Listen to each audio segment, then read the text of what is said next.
everyone and welcome to today's news.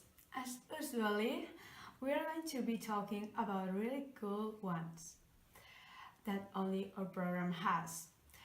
And we will starting with the national news. Stay with us, please stay connected.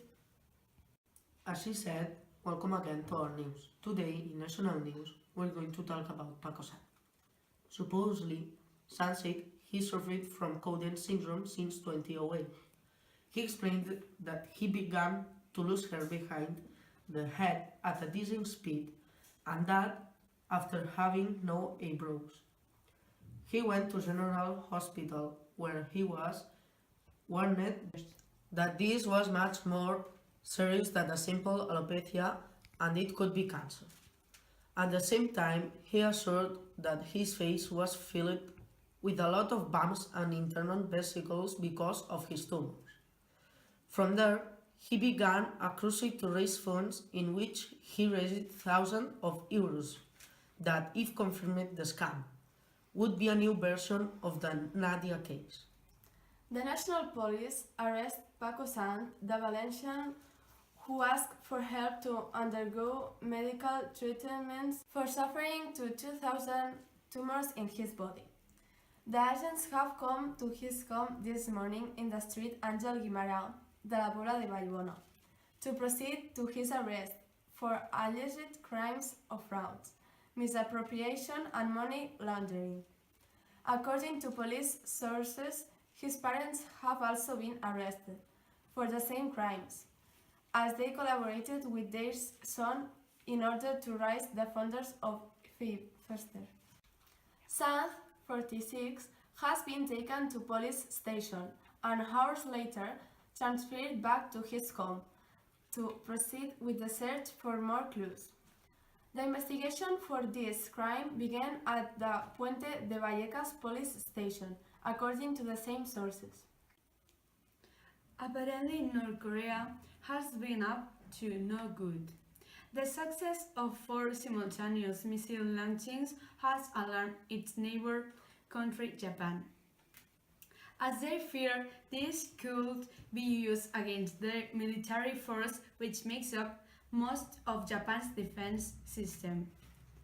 Narushige Michichito, director of the Security and Internal Studies program at the National Graduate Institute for Policy Studies in Tokyo, said North Korea wants to shoot a saturation attack, with the intention of saturating the missile defense Japan owns, and also said in case of attack it will be too difficult for Japan to defend themselves as their defense system against missiles is limited. The North Korean missiles were tested while the Prime Minister of Japan, Shinzo Abe, was visiting the 45th President of the United States, Donald Trump, and no one knew about this until 3 weeks later. The bad news are that this is not the first time North Korea tries to launch an attack like this, and that this time they were fully successful. This is considered by Abe as a new threat from North Korea, which Japan will try to solve with the help of the United States at the United Nations Security Council on March 8, 2017.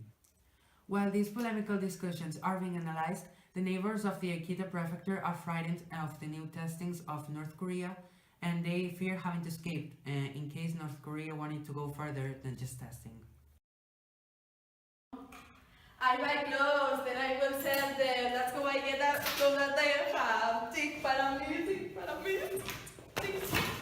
Media price reduction! Of course, darling.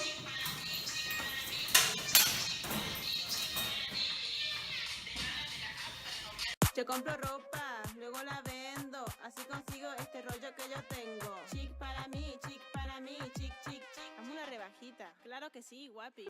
The EPA new plan is the withdrawal of fuel efficiency standards for future cars and light trucks in California.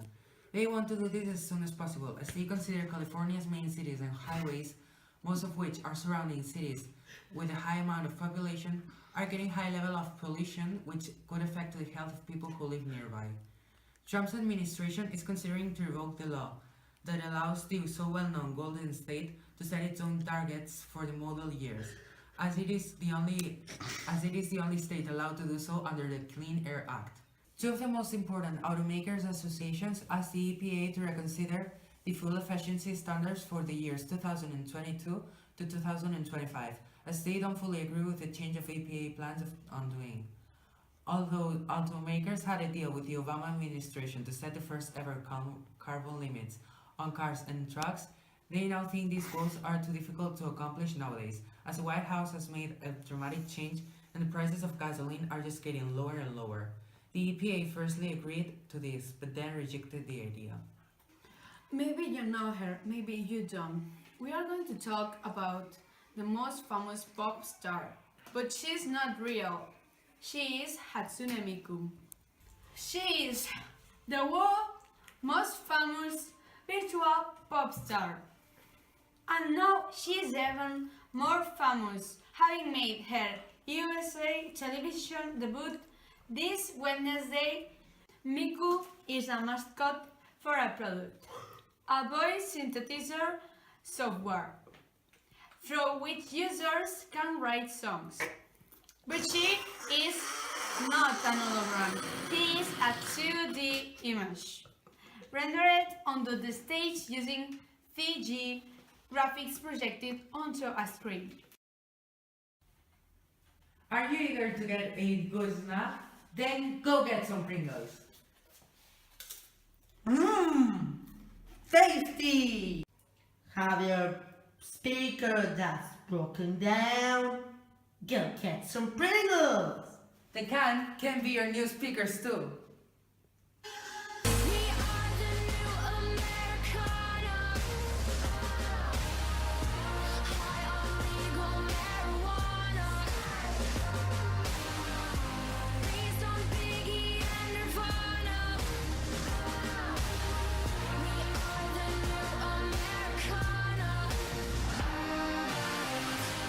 Now we are going to talk about the Oscars.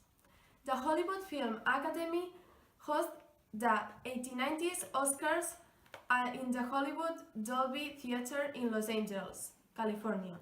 The gala, hosted by Jimmy Kimmel, marked by the open Twitter war of Donald Trump against the Oscars, opened with the statue for Best Supporting Actor to Mahershala Ali for Moonlight, or the Oscar for Best Supporting Actress to Viola Davis by Fences to the last statuette, that of the best film, that is The Moonlight. The night was going just as planned when there was a mistake that was being considered the most impacted on. Warren Beatty was going to announce the winner of Best Picture, and when he read the card, looked in twice and gave it to his co-presenter, who read out La La Land, making it the Best Picture movie of the year when the winner was Moonlight.